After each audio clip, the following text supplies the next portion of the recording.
ಜಾಹೀರಾತಿಗಾಗಿ ಹಾಕಿದ ಭಾರೀ ಗಾತ್ರದ ಹೋರ್ಡಿಂಗ್ ಬಿದ್ದು ಹಲವು ವಾಹನಗಳು ಜಖಂಗೊಂಡಂತ ಘಟನೆ ಕಾಸರಗೋಡಿನಲ್ಲಿ ನಡೆದಿದೆ. ಕಾಸರಗೋಡಿನಲ್ಲಿ ನಿನ್ನೆ ಭಾರೀ ಗಾಳಿ ಮಳೆ ಸುರಿದಿದ್ದು ಈ ವೇಳೆ ಈ ಅನಾಹುತ ಸಂಭವಿಸಿದೆ. ಎತ್ತರದ ಪ್ರದೇಶದಲ್ಲಿ ಅಳವಡಿಸಿದ್ದ ಈ ಹೋರ್ಡಿಂಗ್ ಸರಿಯಾದ ರೀತಿಯಲ್ಲಿ ನಿಲ್ಲಿಸದೇ ಇದ್ದಿದ್ದೇ ಘಟನೆಗೆ ಕಾರಣವಾಗಿದೆ.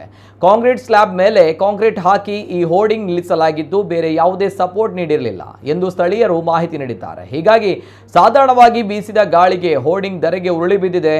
ಆದರೆ ಅದೃಷ್ಟವಶಾತ್ ಮಳೆ ಸುರಿತಾ ಇದ್ದಂತಹ ಕಾರಣದಿಂದಾಗಿ ಈ ಭಾಗದಲ್ಲಿ ಯಾವುದೇ ಪಾದಚಾರಿಗಳು ಸಂಚರಿಸ್ತಾ ಇರಲಿಲ್ಲ. ಆದರೆ ಹೋರ್ಡಿಂಗ್ ಕೆಳಗೆ ಪಾರ್ಕ್ ಮಾಡಿದ್ದ ಹಲವು ದ್ವಿಚಕ್ರ ವಾಹನಗಳು ಹೋರ್ಡಿಂಗ್ ಬಿದ್ದು ಜಖಂಗೊಂಡಿದೆ.